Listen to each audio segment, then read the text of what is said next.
सहनाववतु सहनौ भुनक्तु सह वीर्यङ्करवावहै तेजस्विनावधीतमस्तु मा विद्विषावहै।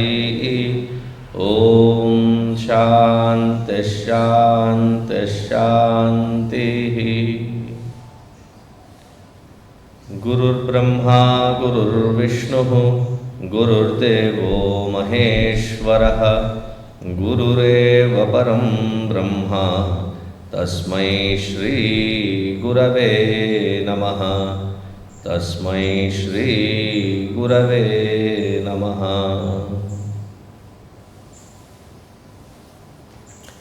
कटाक्षकिरणाचान्त नमन्मोहाब्धये नमः।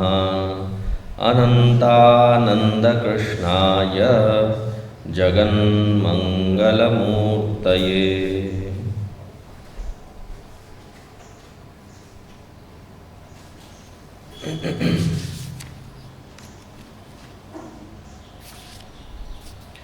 Page 62, shloka number 19.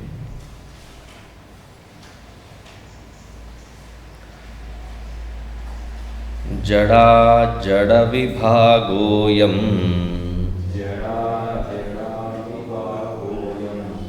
ऽयमजडे mayi kalpitaḥ bhittibhāge same citre citracarācaravibhāgavat।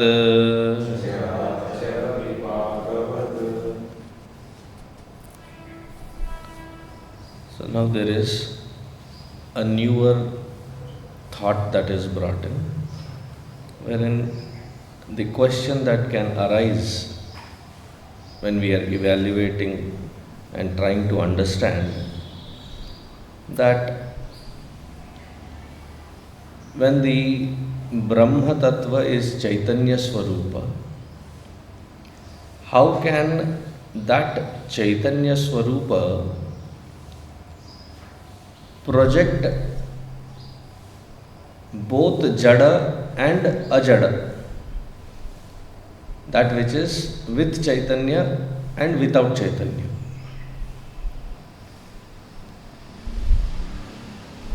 We are thinking in a very linear pattern. We are usually habitual to the linear pattern of thinking. Therefore, if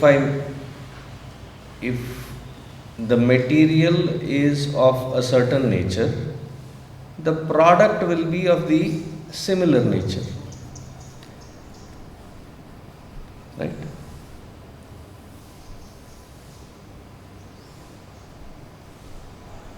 If there is the material of besan, the laddu will also be besan laddu. It will not suddenly become rava laddu. Very linear way of thinking.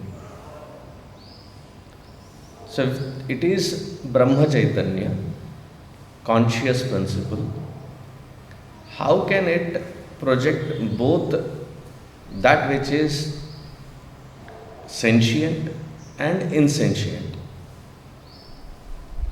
Is that even a possibility? So here he dwells into that topic. jaḍājaḍavibhāgaha āyam ajade mayi kalpitaḥ.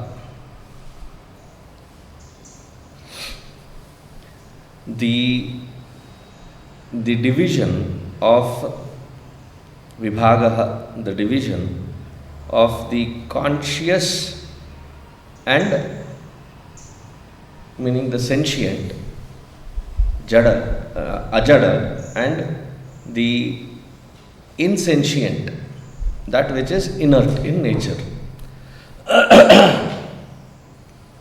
Ajade mayi kalpitaḥ.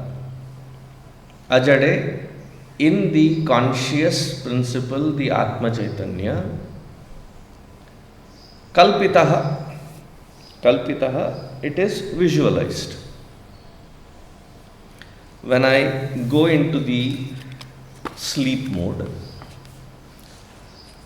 there, when there is the dream state that is projected, so there are several questions that can be asked. Do we visualize our dream in color or black and white?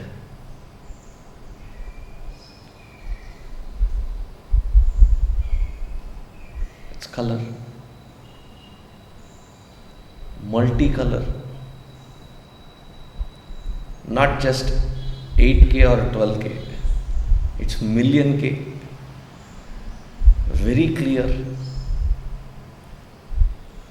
And in that, when the projection happens, is there a sequential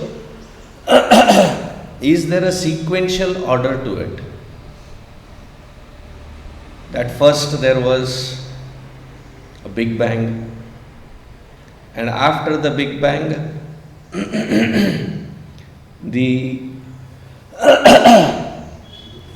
after the Big Bang, there is the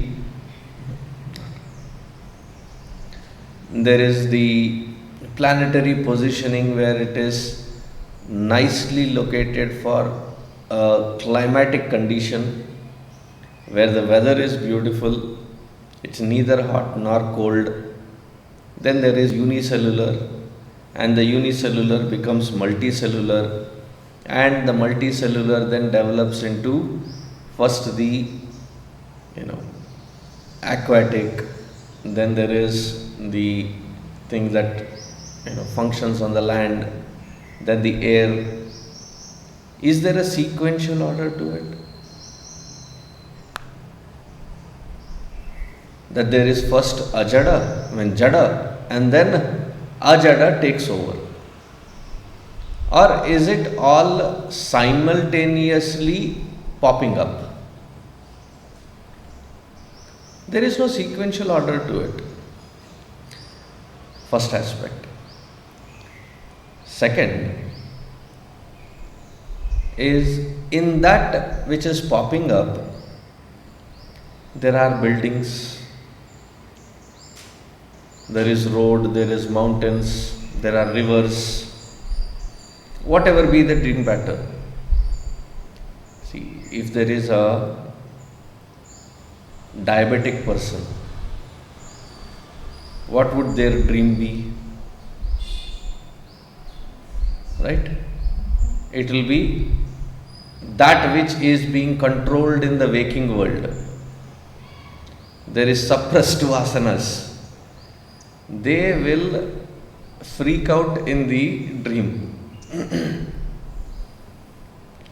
Oceans of kheer,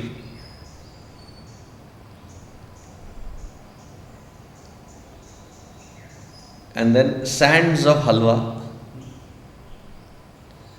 mountains of laddu. There is a ring that people put on the waist and they rotate it. It's called a hula hoop. Hula hoop of jalebi.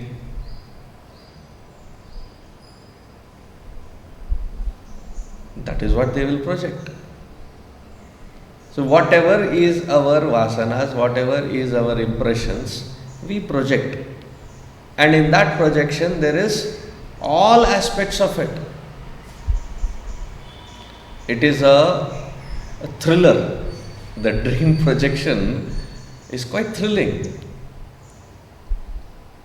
There is action in it, there is emotions in it, there is fear, there is anger, there is very deep shastrartha.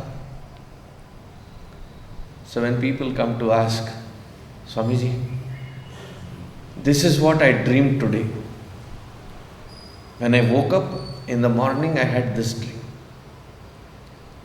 What does this morning dream indicate? What is the significance of it? I dreamed a snake. the snake was chasing me. You have Kala Sarpa dosha. You must have unethically, inhuman way killed the snake in some life. So now you have to do the parihara. You have to do the dosha parihara. People come and ask. The other day I told you, right? After the chick class, they had all gone downstairs to volunteer, and they were coming back to pick up their bags and other belongings. So one of the students, he said, Swamiji, we saw a snake right at where the ramp begins. What does it signify? So I said, if you have walked all the way up and having a leisurely discussion about it, it means one thing, that you are safe. That you have not been bitten by that snake. And they are still very new to Vedanta, so I didn't bring out the snake and the rope example to them. What does it signify? We tend to give some kind of validity to it. If there was any validity to the dream projections, in the field of psychology, the dreams are evaluated so meticulously, both in the Freudian as well as the psychological analysis. They talk about the dream as the repressed expressions, suppressed expressions.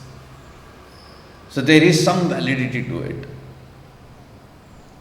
But it is a projection which has no impact in the waking world at all. If that were true, if I am stuck, cornered in a situation where I need some financial aid, all that I have to do, dream, go for sleep, dream, sign and get some millions of rupees, and then wake up and encash it. I am hungry, sleep, dream the most elaborate lunch or dinner, wake up, eat, encash it. It is a projection, and in that projection there is such a reality experienced, wherein we get to experience the fall, we get to experience the pain, we get to experience the arguments, we get to experience all kinds of experiences, and when I wake up, I realize none of them are real. So is it possible for that mind which is endowed with the conscious principle as the reflected consciousness, is our mind fully endowed with projection and it can create both jada and ajada? That which is conscious, that which is sentient, that which is insentient. Similarly, there is that which is called as the waking world. When it is a mere projection, why can't it project both jada and ajada? In fact, the very reality that which we experience and it is a possibility if and only if it is a projection. That is the only logic that logically fits in.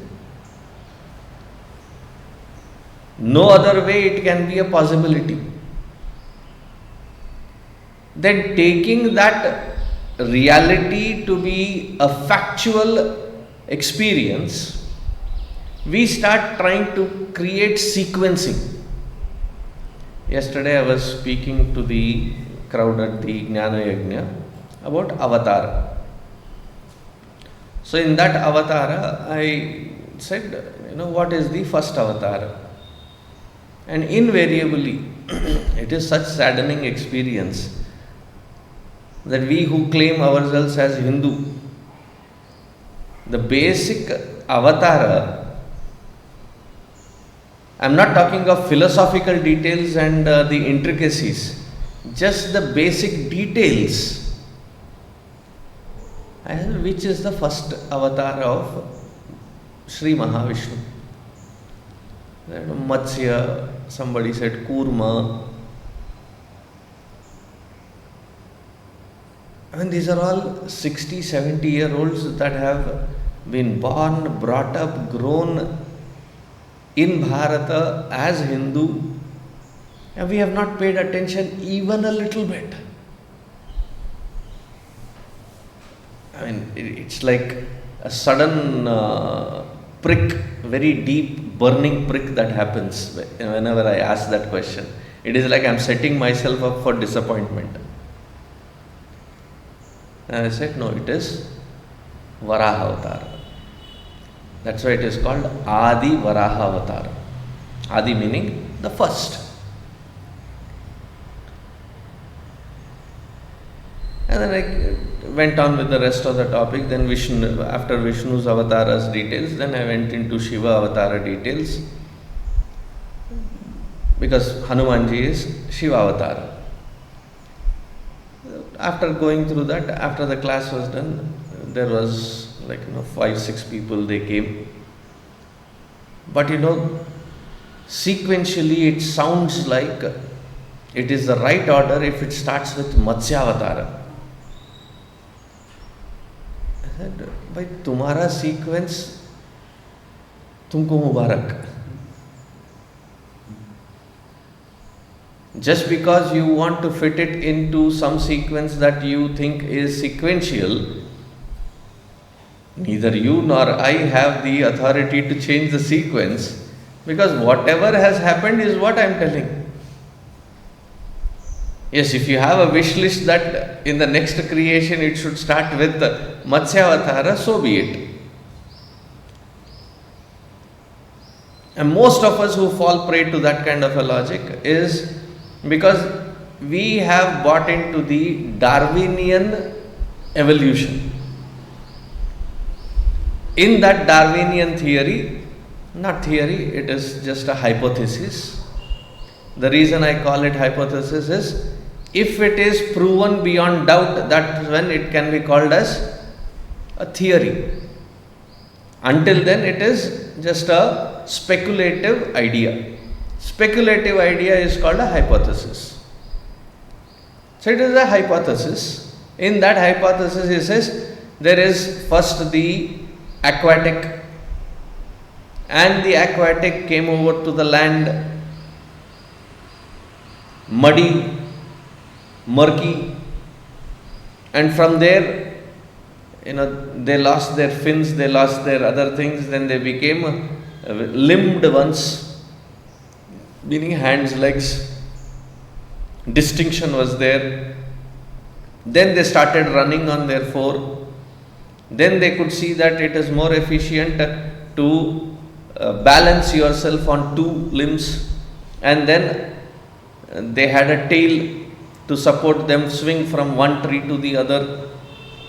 And then somewhere down the lane, we lost the tail, and then there were Neanderthals, then there was Homo sapiens, then there was evolution. So in this evolution, as they say, it started with the aquatic, it perfectly fits that it started from the Matsyavatara. From the Matsya, then it became the Kurma, because the limbed one sometimes it can be in the water, sometimes it can be on the land. Then came Varaha Avatara, See, the sequence fits in. Because somebody has created a sequence, now we try to fit our Shastra to make it look scientific, so that we can also claim ours is also very scientific evolution. It fits into the evolution hypothesis developed by Darwin. So once somebody asked Gurudev, how do we fit all of this into Darwinian theory of evolution? When did the human lose the tail? When did we evolve from the monkey state to the human state? Gurudev said in his own emphatic way, he said, maybe Darwin's ancestors may have had a tail. You and I need not worry.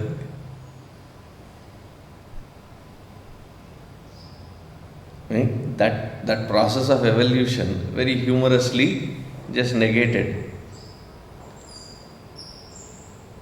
Because in our Siddhanta, the principle is there were 84 lakhs of species that were created.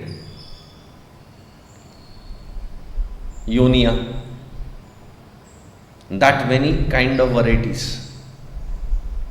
And in those varieties, human beings is one of them. Yes, we create that sequence and get stuck in that sequence. Now, how do we tod marodify the entire Shastra Vichara so that it can fit into it? See, the scientist itself, in their process of understanding, in their process of experimenting and understanding the field of experience, they themselves have the humbleness, humility to say, oh, last what we explored, we concluded this way, and now we have evolved, we find more evidence for this, therefore we change our standpoint. हम लटके हुए हैं. I remember very clearly when we were in our 8th class, we were taught, because the textbooks had not changed, we were taught the atom is an indivisible building block of this entire creation. It was called Dalton's atomic theory. Does anybody vaguely remember that word? Dalton's atomic theory. By the time I went to 9th grade, the textbooks had changed. And in that new textbook it was given, atom is divisible. Atoms has electrons, atoms has nucleus, there is proton, there is neutron, there is positron. They have the humility to say, now we have broken the barriers and now we found something new. And that field is susceptible to change based on whatever is the data that they have been analyzing and how they have tried concluding it. If there is a wrong conclusion, if there is an early conclusion, they are ready to evolve. But instead, we are stuck in that, and we now want to emphasize that that which we teach, with this that we learn as the Shastra Vichara, Vedanta Vichara, Hindu Vichara, now has to fit into that.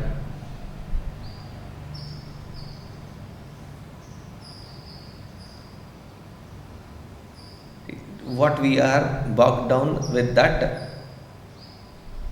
which we consider as Vichara, usually we have to be very, very alert. Otherwise, we can draw wrong conclusions and become stubborn with that wrong conclusions and be stuck with it. Be adamantly vigilant about it. That the moment you have a better state of clarity, you are ready to move to that better state of clarity. Just as much as Shraddha you have given to Darwinian theory or hypothesis, give the Shastra a chance to try understanding it from its standpoint, its framework.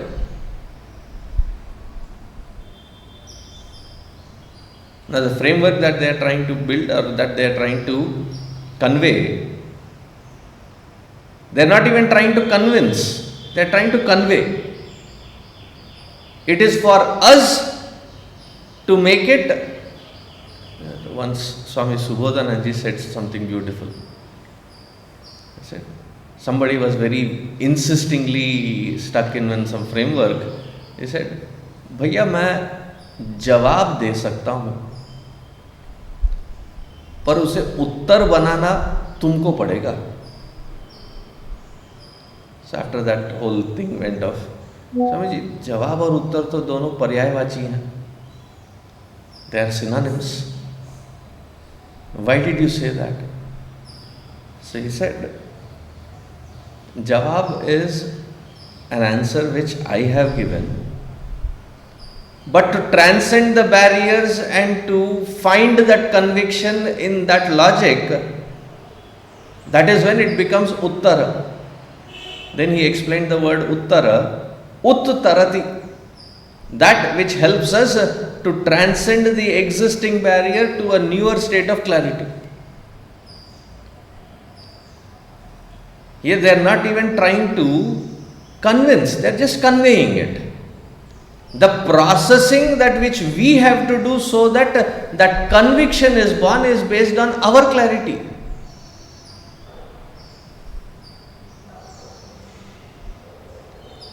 That this projected reality is the Siddhanta which is being given, conveyed, stating that, and that is also how meticulously, how beautifully, how step by step that they have given.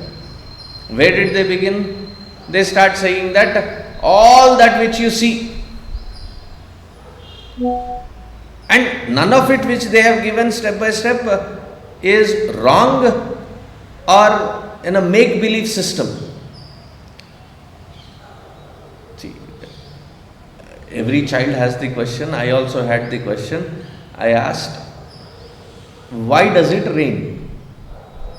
So my grandmother was there, so I asked her and she gave me a very beautiful story. But it stopped me from going into rain because I used to love playing in rain. She said, above there is Indraloka. Indra has a white elephant. And its name is Airavata, a very naughty elephant. Doesn't like to take shower. So once in a year, there is a season of washing that elephant. And whenever they wash that elephant, that water falls. My conclusion was, or my understanding and the conclusion thereof was, dirty water. किसी के नहाने के पानी में मैं क्यों कूदूं? So I stopped going in the rain. This was in 2nd, 3rd grade. By the time I came into the 4th grade, where the water cycle was explained, where there is water mass and then water masses evaporate, and that evaporation goes into the clouds and the cloud condenses, and when the condensation happens, that the cloud becomes heavy and then it rains forth. This is better logic, right? So sometimes we give most of the things because sometimes we are told chappal, when we leave, shoes or footwear, leave it in such a way that it is not turned upside down. So to a child, when that is being said, either they have to have the logical clarity or there is some fear infused. So when I had asked, I was told, you will get stomachache. पेट दर्द होगा. I thought, okay. So around the same age, 4th, 5th grade, we had some Satyanarayana Puja.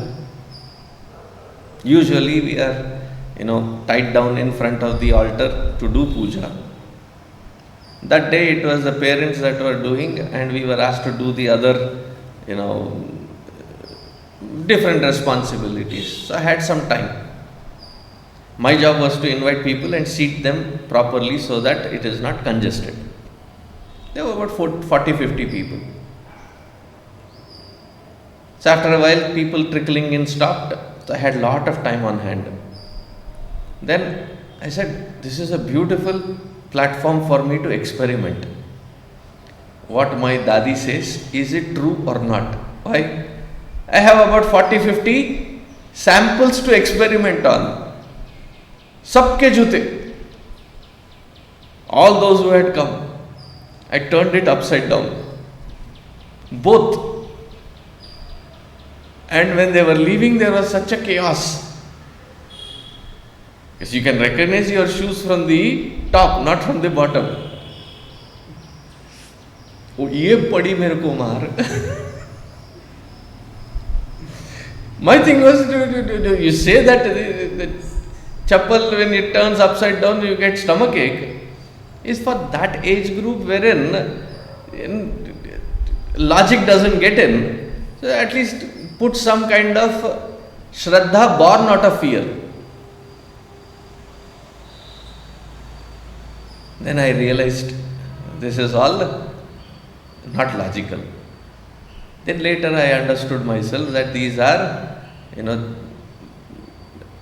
yearly or 2 yearly ones, that there is the investment and it has to last long. When you put it upside down, it spoils the shoe. Therefore, and there is some discipline of putting it in a proper orderly manner. That's it. पेट दर्द नहीं होता उससे. So sometimes when we give some logic, we give one make to do kind of logic because the vyavahara has to continue, and then there is the real logic behind what we do, why we do. Vedanta Siddhanta doesn't make this kind of make-believe system. Right from ground zero, when they start building this logic, this framework, the framework is flawless. It looks like introductory at that time, but the actual Siddhanta, they have not diluted it, they have not morphed it for our convenience. So when in the introductory stage it is said that this entire creation, kan kan mein basa hai Bhagwan. In every particle there is Bhagavan.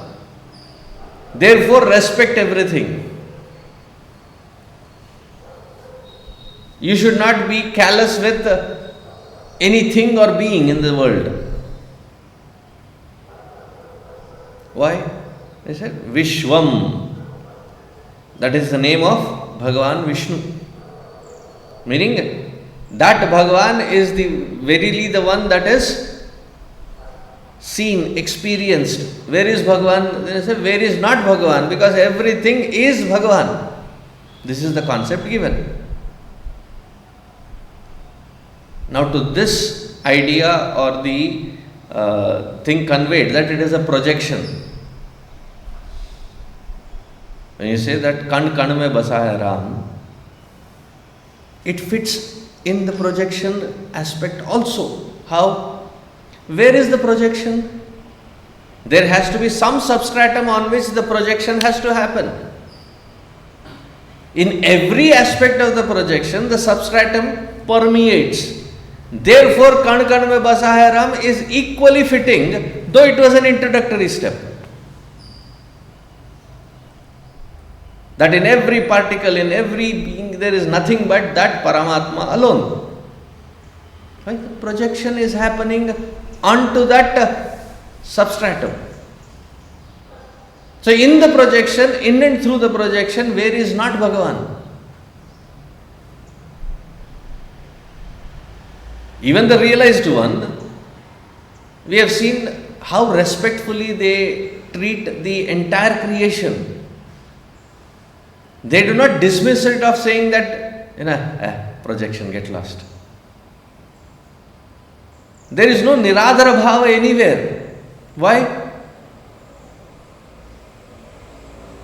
That projection is my own extension projected onto my own substratum. Therefore, disrespecting anything or looking at anything callously or lowly is looking at myself disrespectfully. Myself here, the self, the conscious principle. Starting from there, building up the entire framework to the standpoint wherein we come now to analyze that it is a projected reality. Meaning there is no vastavika satta to it to have an impact on you. It may be a projection, or it is a projection. Why maybe? It is a projection. If it is just merely a projection, it should not have that kind of impact on our antakarana that we get carried away by it. And how many layers of invalidation of the experience is conducted, that which you are experiencing is a projected reality. That which is experiencing, which is the mind, which is the antakarana, that is also enlivened by this conscious principle as the reflected consciousness, that it cannot have an impact because it is an instrument which is receiving the data. After having processed the data, you have the absolute freedom to allow or not allow it to impact.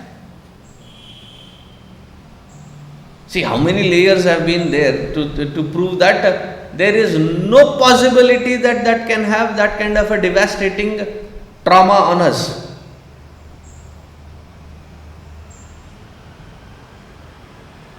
Do you mean to say that the Mahatma does not have the pinch or the pain when there is something which pricks? There will be pain. But to allow that impact me or not is a choice that I make. But at this stage we are so embedded in it, behaving as this body, mind and intellect, we may logically understand, but there is no swanubhuti. That it is just another experience called pain. Somebody asked Gurudev, what is death? How do you see the principle of death? So he just laughed and said, I don't think much of it. It's another experience. Just like any other experience, that also is another experience.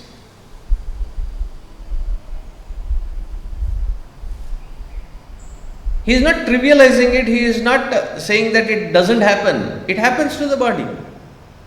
But it's just a mere experience. Just like birth is an experience, death also is an experience.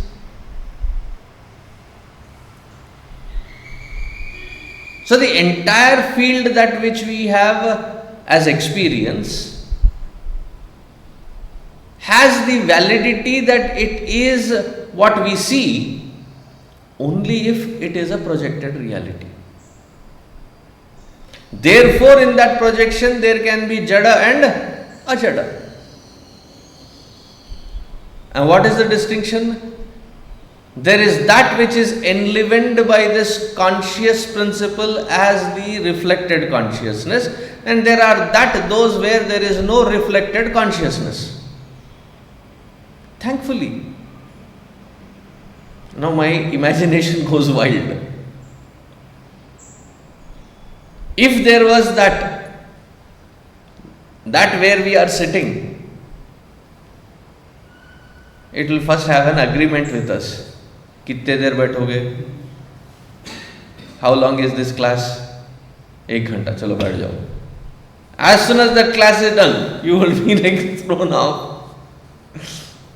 Or if there is somebody trying to sit, heavier build, I said, no. You find a different chair. I am for the delicate and the sophisticated one.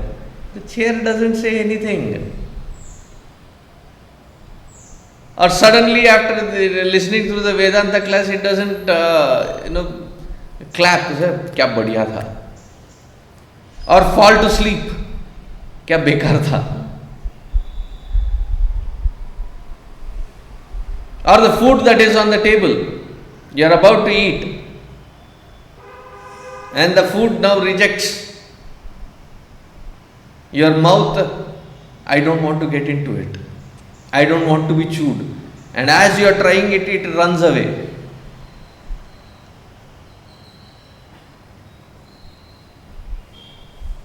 Those that eat the dead bodies, non-vegetarian. A dead body to hai wo. The stomach becomes the graveyard. Sometimes they show, they have taken the fish and they try cutting it and suddenly it starts moving. Why? There is the Chetanatva and it is trying to escape the knife.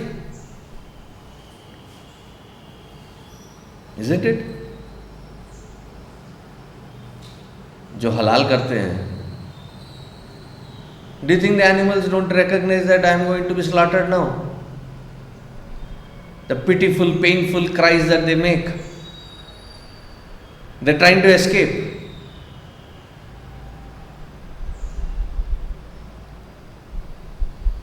The Jada Prapancha doesn't react. Because there is no Chetanatva. So there is a distinct Jada, there is distinct Chetana.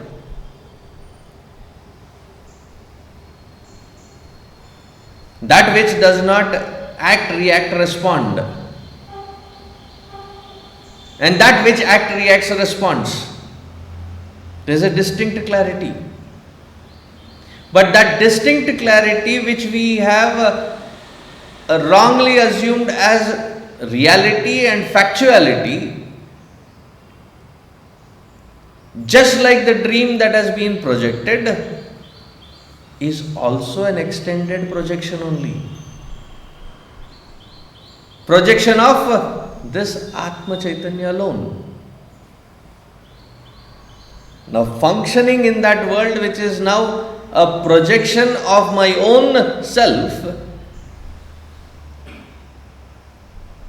See, when you have built a house, you have not bought a house, you have built a house. Every brick, every grain of sand, every pipe, every drape, every furniture, everything that has gone into that structure. You have paid a meticulous detail and you have beautifully constructed it. When you walk into your own creation, how do you walk into that creation? डर डर के जीते हो क्या? Do you go in doubtfully? क्या शान से जाते हो? मेरा घर है. Every aspect, every nook and corner, every detail of it is in the back of your hand. If this is my projection, there is no scare, there is no fear, there is no anxiety. How will I face the world? My projection. I will function through it as elaborately as needed. Without being fearful, without being anxious, without being doubtful about that creation. There is no resistance towards it. Arey, again I have to wake up, again I have to face the world, again I have to do this. Morning happens, natak shuru. Chalo, what is today's natak? Jump in, finish the natak, come back. Why? It is a projection. There is no resistance to it, there is no rejection to it. However bad, however uncanny the situation be, however horrifying, all negativities that I am taking, because the good we anyway lap up and run for it. As much as good, as much as bad, as much as ugly, it is just again the shade of the mind trying to interpret it as good, bad, ugly.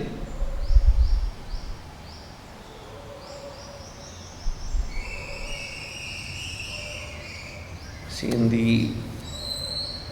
when I was living there for 21 years,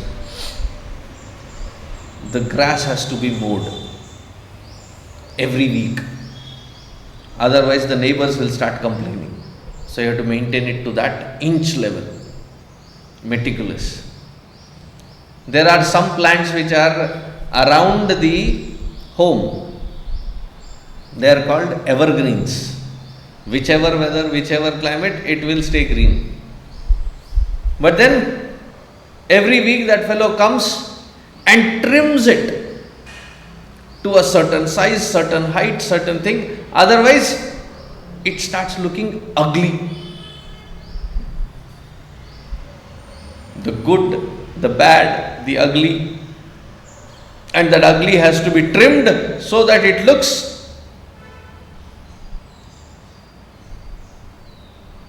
pleasing to the eyes.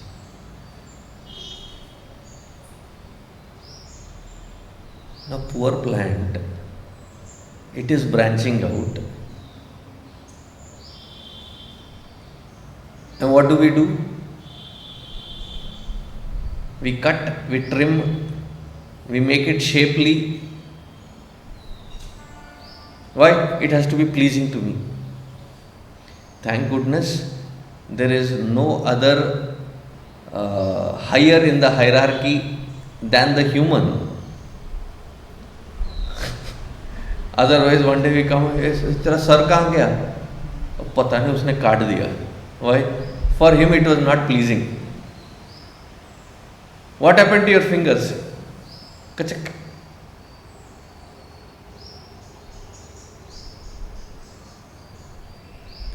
Weird imaginations of mine.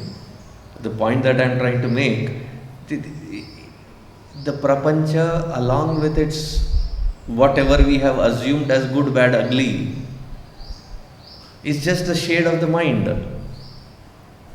So the question that I had asked long time ago, a sharp knife, is it good or bad? Usually the answer is, it depends.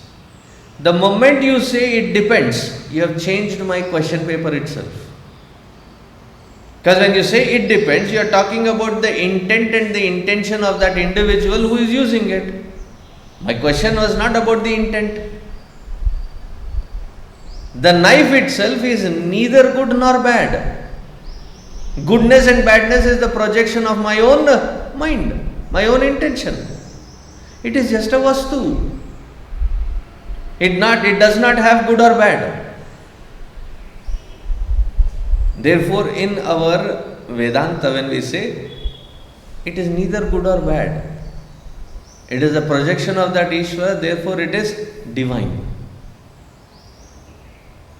Any vastu for that matter is divine, uncorrupted. The corruption happens in the layer of the mind because of its likes and dislikes. Now, when we get out of that framework of our own mind to understand that the entire creation, along with all its attributes, is just a field of projection that which I have projected, there is no assertion of value of good, bad, ugly to it. It just is. Now, in that you have a small role to go execute. Now, how fearlessly, how unburdened you can go execute and come back. Otherwise, we give so much of validity to it. How do you do all this? So much of responsibility, so much of pressure, so much of anxiety. See, we had to care for my father. He had some cancer and he passed away. 8-9 years. So I know what it takes for the entire family to be catering to a person who is sick. Just to go to the hospital, come back, go to the hospital, come back itself is tiring. Then to be able to cater, then to be able to feed, then to be able to, there are so many twists and turns. You have to drop everything and attend to it.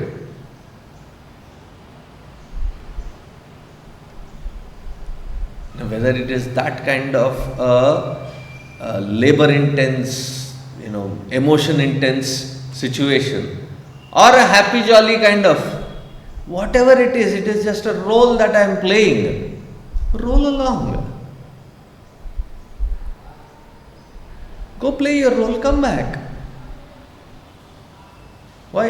It is a projected reality, and then in that projected reality, that is my prarabdha vashat karma. Go execute that karma and come.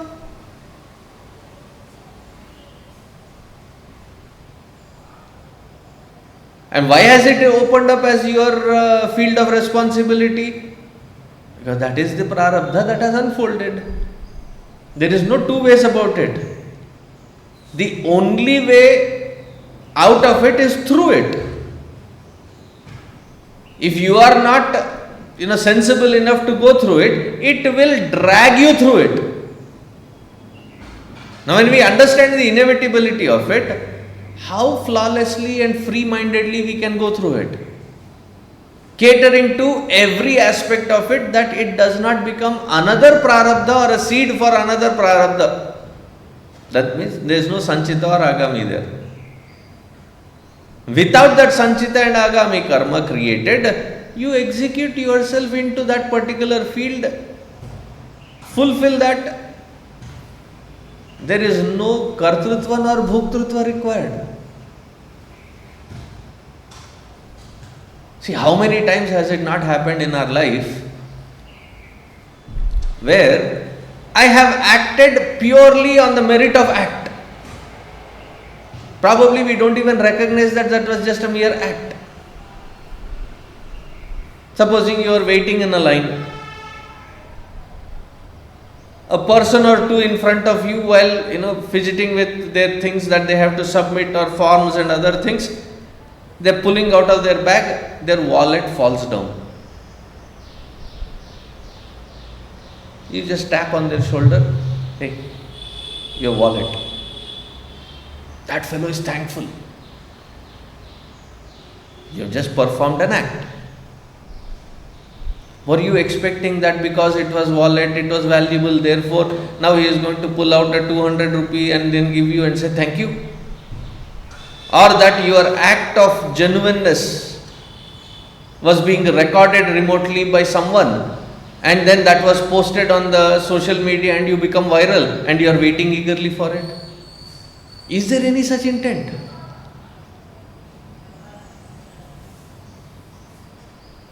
Like while you are driving, your vehicle, you see the fellow, driving the other vehicle. The gas tank is open.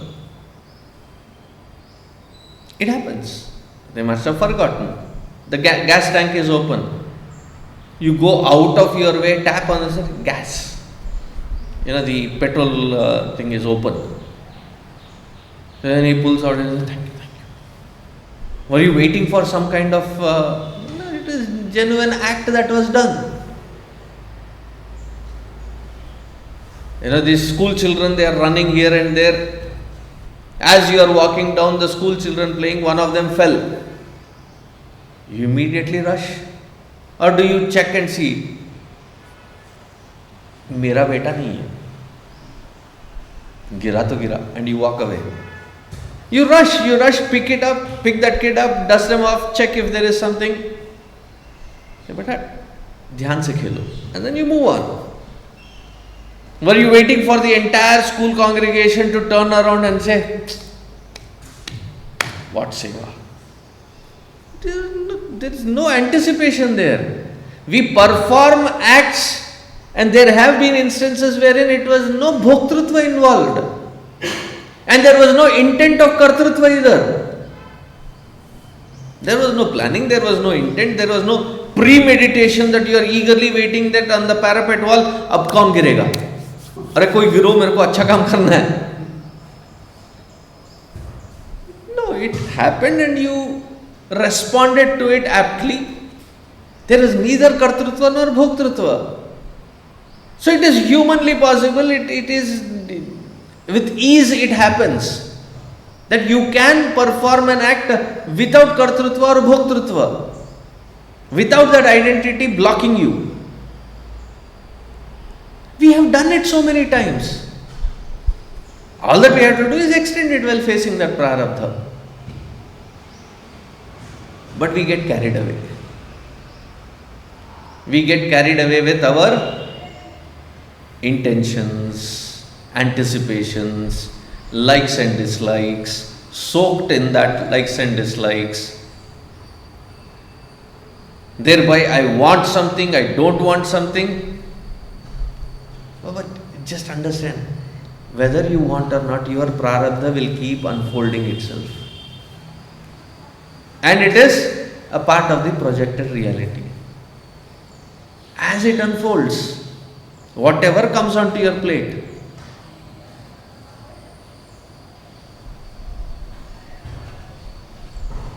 cater to it, finish it without kartrutva, bhoktrutva, and see how liberated that sense is. There is no baggage to carry, there is no burden to carry. But then we have not just given a sense of reality to it, we have made it a factual, and that factual burden we carry, and thereby all the other nonsensical things that our mind develops. I have been doing it so. Somebody said, Swamiji, you came 3 months, you have been continuously doing, we are so thankful. There is nothing that I am waiting for a thanks or a no thanks. It is what, if asked a choice, I would say, nahi chahiye baba mere ko ye responsibility.